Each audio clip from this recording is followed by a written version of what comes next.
Hi friends, welcome to stories of Rehu. ഇന്ന് ഹരിയുടെ പിറന്നാളാണ്. അവനും അവന്റെ ചങ്ക് വിനോദും രാവിലെ അമ്പലത്തിൽ പോയി തൊഴുതു തിരിച്ചു പടികൾ ഇറങ്ങി വരുമ്പോൾ സെറ്റും മുണ്ടും ചുറ്റിയൊരു ശാലീന സുന്ദരി മുന്നിലൂടെ പടികൾ കയറി വരുന്നു. ഒരു നിമിഷം ഹരി ഒന്ന് നിന്നു. അവൾ പടികൾ കയറി അമ്പലത്തിന്റെ അടുത്തേക്ക് നടന്നു. പോകുന്നത് തിരിഞ്ഞു നിന്ന് നോക്കി. വിനോദ് അവന്റെ പുറത്തൊന്ന് തട്ടി. എന്താടാ? ഹരി ഒന്ന് ചിരിച്ചു. അത് ആരുടെ മകളാണെന്ന് അറിയോ നിനക്ക്? ഹരി ചോദിച്ചു. ഇല്ല, നമുക്ക് അന്വേഷിക്കാം. ഉം അവർ ബൈക്ക് സ്റ്റാർട്ട് ചെയ്തു. പിന്നീട് പലയിടത്തും വെച്ച് ഒരു മിന്നായം പോലെ അവളെ കണ്ടു. യാദൃശ്ചികമായി വീണ്ടും അമ്പലത്തിന് നടയിൽ തൊഴുതു നിൽക്കുന്നത് കണ്ടു. അവൾ വരുന്നത് വരെ ആൽമര ചുവട്ടിൽ കാത്തുനിന്നു. കയ്യിലുള്ള പ്രസാദം നെറ്റിയിൽ തേച്ചുകൊണ്ട് അവൾ നടന്നു വരുന്നു. ഉള്ളിലൊരു വിറയലുണ്ടായെങ്കിലും പുറത്ത് കാണിക്കാതെ അവളുടെ മുന്നിലേക്ക് ചെന്നു നിന്നു. അവൾ മുഖമുയർത്തി അവനെ ഒന്ന് നോക്കി. അവനൊന്ന് ചിരിച്ചു. തന്നോടൊരു കാര്യം ചോദിക്കാൻ കുറെ ദിവസങ്ങളായി ഒരുങ്ങുന്നു. എന്താണ് എന്ന ഭാവത്തിൽ അവനെ നോക്കിയവൾ. മുഖവരയൊന്നുമില്ലാതെ ഓപ്പണായി പറയുകയാണ്. നിന്നെ എനിക്ക് ഇഷ്ടമാണ്. വീട്ടിൽ വന്ന് പെണ്ണ് ചോദിക്കട്ടെ? അവന്റെ മുഖത്തു നിന്നും കണ്ണെടുത്ത് തല താഴ്ത്തി തിരിഞ്ഞു നടന്നു. ഹരി പിന്നാലെ ചെന്നു. നിക്ക്, ഞാൻ ചോദിച്ചതിന് ഉത്തരം പറഞ്ഞിട്ട് പൊക്കോ. അവൻ അവളെ തടഞ്ഞു നിർത്തി. എനിക്കിഷ്ടമല്ല, ഗൗരവഭാവത്തിൽ അവൾ പറഞ്ഞു. നിരാശയോടെ അവന്റെ മുഖം മങ്ങി. ഒന്നും പറയാതെ മുന്നിൽ നിന്നും അവൻ മാറിക്കൊടുത്തു. അവൾ പടികളിറങ്ങി പോകുന്നത് അവൻ നോക്കി നിന്നു. വീട്ടിലെത്തി ചായ കുടിക്കുമ്പോഴാണ് അച്ഛൻ പറമ്പിൽ പണിയുള്ള കാര്യം പറഞ്ഞത്. വാഴയ്ക്ക് വളമിട്ടും കവുങ്ങിന്റെ ഇടയിലൂടെ വെള്ളം തിരിച്ചുവിട്ടും ഉച്ചവരെ പറമ്പിലായിരുന്നു. ഉച്ചയ്ക്ക് ഭക്ഷണം കഴിഞ്ഞ് കിടന്നപ്പോഴാണ് വിനോദിന്റെ കോൾ. എടാ, നമുക്കൊന്ന് ടൗണിൽ പോയാലോ? കുറച്ച് സാധനങ്ങൾ വാങ്ങാനുണ്ട്. ശരി, ഓക്കെ, ഞാൻ അതുവഴി വരാം. ടൗണിൽ ഒരു കടയിൽ നിന്നും കുറച്ച് സാധനങ്ങൾ വാങ്ങി മറ്റൊരു കടയിലേക്ക് പോവാൻ ബൈക്ക് എടുത്തു. ഭയങ്കര തിരക്കാണല്ലോ. വാഹനങ്ങളും ജനങ്ങളും ഒരുപോലെയാണ് റോഡിൽ. എങ്ങനെയാണൊന്ന് ക്രോസ് ചെയ്യുക എന്നോർത്ത് ഒരു സെക്കൻഡ് നിന്നു. നീ ഇങ്ങനെ നിന്നാൽ ഇവിടെ ഇങ്ങനെ നിൽക്കേണ്ടി വരും. കിട്ടുന്ന ഒരു ഒഴിവിൽ ബൈക്ക് എടുക്കുക.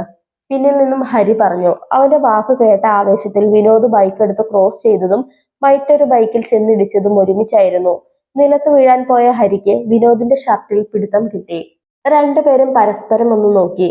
ഹരി ബൈക്കിൽ നിന്നും ചാടി താഴെ വീണ് കിടക്കുന്ന കുറച്ച് വയസ്സായ ഒരാളുണ്ടായിരുന്നു. അയാളെ താങ്ങിയെടുത്തു. ചുറ്റും കൂടിയ ആളുകൾ അവനെ സഹായിച്ചു. ആകെ ട്രാഫിക്കായി. കൂവി വിളിച്ചൊരു ഓട്ടോ ഒരു വിധത്തിൽ അടുത്തെത്തി.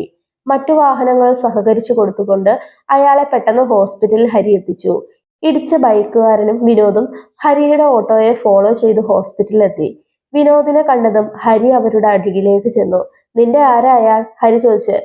എന്റെ ആരുമല്ല, നാട്ടുകാരനാണ്. ആരെയോ കാണാനുണ്ടെന്ന് പറഞ്ഞ് ബൈക്കിൽ കയറിയതാണ്. ഞാൻ വിളിച്ചു പറഞ്ഞിട്ടുണ്ട് വീട്ടിൽ. ഹരി മോളെ, അകത്തുനിന്ന് സിസ്റ്റർ വന്നിട്ട് പറഞ്ഞു. ചെറിയൊരു പൊട്ടലുണ്ട് കൈക്ക്. ചെറിയൊരു ഓപ്പറേഷൻ വേണ്ടിവരും. ഒരു കുപ്പി ബ്ലഡ് കൂടി വേണം. പ്രായമായ ആളല്ലേ, രക്തം കുറച്ചധികം പോയിട്ടുണ്ട്, അതുകൊണ്ടാണ്.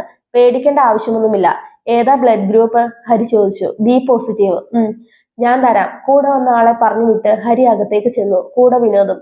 ബ്ലഡ് എടുത്ത് ഹരിയും വിനോദും പുറത്തേക്ക് വന്നു. നീ പൊയ്ക്കോ, അയാളുടെ ആരെങ്കിലും വന്നാൽ ഞാൻ അങ്ങോട്ട് വന്നോളാം. അത് വേണോ? വിനോദ് ചോദിച്ചു. കുഴപ്പമില്ല, നീ പോയി വീട്ടിലേക്കുള്ള സാധനങ്ങൾ എത്തിക്ക്. ചെല്ല്. എന്നാൽ ബൈക്ക് ഞാൻ ഇവിടെ വെച്ചിട്ട് പോവാം. അത് വേണ്ട, ഞാനൊരു ഓട്ടോ പിടിച്ച് വന്നോളാം. ഓക്കെ, എന്നാൽ എന്തെങ്കിലും ആവശ്യം വന്നാൽ വിളിക്കണം, വിനോദ് പറഞ്ഞു. അവൻ പോകുന്നത് നോക്കി ഒരു നിമിഷം നിന്നു. ഇഞ്ചക്ഷൻ അടിച്ച ഭാഗത്ത് കുറച്ചു വേദന ഉണ്ടായിരുന്നു. അത് തിരുമ്മി ഹാളിലുള്ള ഒരു കസേരയിൽ അവൻ ഇരുന്നു. കുറച്ചു കഴിഞ്ഞപ്പോൾ റിസപ്ഷനിലേക്ക് ഒരു പെൺകുട്ടി ഓടി വരുന്നത് കണ്ടപ്പോൾ അവൻ അറിയാതെ എഴുന്നേറ്റു. അതെ, താൻ രാവിലെ അമ്പലത്തിൽ വെച്ച് പ്രൊപ്പോസ് ചെയ്ത പെണ്ണ്. ഈശ്വര, അവൻ മനസ്സിൽ വിളിച്ചു. ഹരി ഒന്നും മിണ്ടാതെ അവളെ നോക്കി. അവൾ എന്തോ റിസപ്ഷനിലെ പെണ്ണിനോട് ചോദിക്കുന്നു. അവൾ ഹരിയെ നോക്കി ചൂണ്ടി എന്തൊക്കെയോ പറഞ്ഞു കൊടുക്കുന്നു. അവൾ പരിഭ്രമത്തോടെ ഹരിയുടെ അടുത്തേക്ക് ഓടി വന്നു. നിങ്ങളാണോ എന്റെ അച്ഛനെ ഇവിടെ എത്തിച്ചത്? അതെ എന്ന് ഹരി തലയാട്ടി. കുഴപ്പമില്ല, കുറച്ചു കഴിഞ്ഞാൽ വാർഡിലേക്ക് മാറ്റും. അപ്പൊ അച്ഛനെ കാണാം, ഹരി പറഞ്ഞു. അവൾ തലയാട്ടി. വീട്ടിൽ വേറെ ആരുമില്ലേ നിനക്ക്? അമ്മയുണ്ട്. അമ്മയ്ക്ക് ഭയങ്കര പനിയാണ്. പിന്നെ ഒരു ഏട്ടനും. ഏട്ടൻ ഗൾഫിലാണ്. ഹരി ഒന്ന് മൊളി. എന്നോട് എന്നോട് ദേഷ്യമുണ്ടോ? വിക്കി വിക്കി അവൾ ചോദിച്ചു. ഹരി ഒന്ന് ചിരിച്ചു. എന്തിന്? അല്ല, രാവിലെ ഒറ്റയടിക്ക് അങ്ങനൊക്കെ. അവൾ മുഴുവിപ്പിക്കാതെ നിർത്തി. അതൊക്കെ വ്യക്തിപരമായ കാര്യമല്ലേ, ഒരാളെ ഇഷ്ടമാവുന്നതും അല്ലാത്തതും. തനിക്ക് എന്നെ ഇഷ്ടമായില്ല, നീ അത് തുറന്നു പറഞ്ഞു. അതിന് എനിക്ക് തന്നോട് ഒരു ദേഷ്യവുമില്ല. അഭിപ്രായങ്ങൾ മുഖത്തു നോക്കി പറയുന്ന പെൺകുട്ടികളെയാണ് എനിക്കിഷ്ടം. ഹരി അവളുടെ കണ്ണിൽ നോക്കി പറഞ്ഞു. അവളുടെ കണ്ണുകൾ വിടരുകയും ഒപ്പം നിറയുകയും ചെയ്തു. എന്തു പറ്റി? ഹേയ്, ഒന്നുമില്ല. അവൾ മുഖം തിരിച്ചു നടന്നു. നിക്ക്. ഹരി അവളുടെ പിറകെ ചെന്നു. ചോദിക്കുന്നത് കൊണ്ട് വേറൊന്നും തോന്നരുത്. എന്താണെന്ന ഭാവത്തിൽ അവൾ അവനെ നോക്കി. താൻ വേറെ ആരെങ്കിലും സ്നേഹിക്കുന്നുണ്ടോ? ഇല്ല എന്നവൾ തലയാട്ടി. അവന്റെ മുഖം വിടർന്നു. പിന്നെന്താ എന്നെ ഇഷ്ടമല്ല എന്ന് ഒറ്റയടിക്ക് പറഞ്ഞത്? ഒന്നുമില്ല. അവൾ തല താഴ്ത്തി പോകാൻ തുനിഞ്ഞു. പോവല്ലേ? തന്നെ എനിക്ക് ഭയങ്കര ഇഷ്ടമാണ്. എന്താണ് തന്റെ പ്രശ്നമെന്ന് പറഞ്ഞാൽ ഞാൻ പരിഹരിച്ചോളാം. ഹരി വാത്സല്യത്തോടെ പറഞ്ഞു.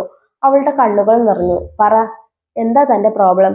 എനിക്ക് അവൾ ഒന്ന് നിർത്തി. ഹരി ആകാംക്ഷയോടെ അവളെ നോക്കി. അവളുടെ കണ്ണുകളിൽ പെരുമഴ പോലെ മിഴിനീരുകൾ പെയ്തിറങ്ങി. താൻ കരയാത്ത കാര്യം പറ. എന്താണെങ്കിലും പറഞ്ഞോ. മറ്റൊരാളോടും കൊട്ടിഘോഷിക്കാനോ അവഹേളിക്കാനോ അപമാനിക്കാനോ ഒന്നും ഞാൻ തുനിയില്ല. നീ പറയാൻ വരുന്നത് എന്തായാലും എന്റെ മരണം വരെ ആരും അറിയാതൊരു രഹസ്യമായി നെഞ്ചിലുണ്ടാവും. ഹരിയാണ് പറയുന്നത്. എന്നെ വിശ്വസിക്കാം. അവൾ ഹരിയുടെ മുഖത്തേക്ക് നോക്കി. നിശ്ചയദാർഢ്യമുള്ള രണ്ട് കണ്ണുകൾ അവൾക്ക് കാണാൻ കഴിഞ്ഞു. വിജനമായ വരാന്തയിൽ അവളുടെ പാദങ്ങൾ ചലിച്ചു. ഒപ്പം ഹരിയുടെയും. എനിക്ക് ഈ ഭൂമിയിൽ ഒരു സുമംഗലിയാവാനുള്ള യോഗമില്ല. അതെന്താ? ഹരി അവളെ നോക്കി. അത് അവൾ വിക്കി. പറ. എനിക്ക് എനിക്കൊരു അമ്മയാവാനുള്ള യോഗമില്ല. ഒരു കുഞ്ഞിന് ജന്മം നൽകാൻ കഴിയില്ല. ഹരി നിന്ന നിൽപ്പിൽ തരിച്ചുപോയി. അന്താളിച്ചു നിൽക്കുന്ന ഹരിയെ അവൾ നോക്കി. എന്റെ ഗർഭപാത്രത്തിനൊരു 8 വയസ്സുള്ള കുട്ടിയുടെ വളർച്ചയേ ഉള്ളൂ എന്നാണ് ഡോക്ടർമാർ പറയുന്നത്. അത് കേട്ടുകൊണ്ടാണ് ഞാൻ ഒരു വിവാഹം കഴിക്കാൻ നിൽക്കാത്തത്. അല്ലാതെ ഇഷ്ടമില്ലാഞ്ഞിട്ടല്ല. യോഗമില്ല, ഭാഗ്യവും. കൊതിയുണ്ട് എല്ലാവരെയും പോലെ ജീവിക്കാൻ. എന്തു ചെയ്യാനാണ്? ദൈവം കനിഞ്ഞില്ല. അവൾ നിറഞ്ഞൊഴുകുന്ന മിഴികൾ തുടച്ചു. ഇനി എനിക്ക് പോവാലോ? അവൾ പോവാൻ വേണ്ടി തിരിഞ്ഞതും ഹരി അവളുടെ കയ്യിൽ പിടിച്ചു. അവൾ ശരിക്കും ഞെട്ടി. അവന്റെ മുഖത്തേക്ക് നോക്കി. ഞാൻ സ്നേഹിച്ചത് നിന്നെയാണ്, നിന്റെ ഗർഭപാത്രത്തെ അല്ല. ഞാൻ സ്നേഹിച്ച പെണ്ണിന് എന്ത് കുറവുണ്ടെങ്കിലും അത് പരിഹരിക്കാൻ ഞാൻ ബാധ്യസ്ഥനാണ്. അല്ലെങ്കിൽ പിന്നെ ഞാൻ നിന്നെ സ്നേഹിച്ചു എന്നതിന് എന്തർത്ഥമാണുള്ളത്? എന്റെ സ്നേഹത്തിന് എന്ത് മൂല്യമാണുള്ളത്? വെറും ഒരു ഭംഗിവാക്കിൽ എന്റെ സ്നേഹം ഒതുക്കാൻ ഞാൻ തീരുമാനിച്ചിട്ടില്ല. എന്റെ സ്നേഹം സത്യമാണ്. എനിക്ക് നിന്നെ വേണം. ഒരമ്മയാവാൻ കഴിയില്ല എന്നതിന്റെ പേരിൽ നിന്നെ ഉപേക്ഷിക്കാൻ ഞാൻ തയ്യാറല്ല. ഈ ലോകത്ത് ഒരു കുഴപ്പവും ഇല്ലാത്തവർ വിവാഹം കഴിച്ചിട്ട് കുട്ടികളില്ലാത്തവരില്ലേ? കുട്ടികൾ ഉണ്ടായിട്ടും മരിച്ചു പോയവരില്ലേ? പുരുഷന് കുട്ടികൾ ഉണ്ടാവാത്ത പ്രോബ്ലങ്ങളില്ലേ? എന്നിട്ട് അവരുടെ കൂടെ സ്ത്രീകൾ ജീവിക്കുന്നില്ലേ? കുഞ്ഞുങ്ങൾ ദൈവത്തിന്റെ വരദാനമാണ്. ദൈവം വിധിച്ചിട്ടുണ്ടെങ്കിൽ അത് നൽകും, ഇല്ലെങ്കിൽ വേണ്ട. പക്ഷേ അതിന്റെ പേരിൽ ഞാൻ ഒരിക്കലും തന്നെ കുറ്റപ്പെടുത്തില്ല. ഇതെന്റെ വാക്കാണ്. ഇനി അതല്ല, നിനക്കൊരു കുഞ്ഞ് വേണമെന്നാണ് ആഗ്രഹമെങ്കിൽ അതിനും വഴിയുണ്ട്.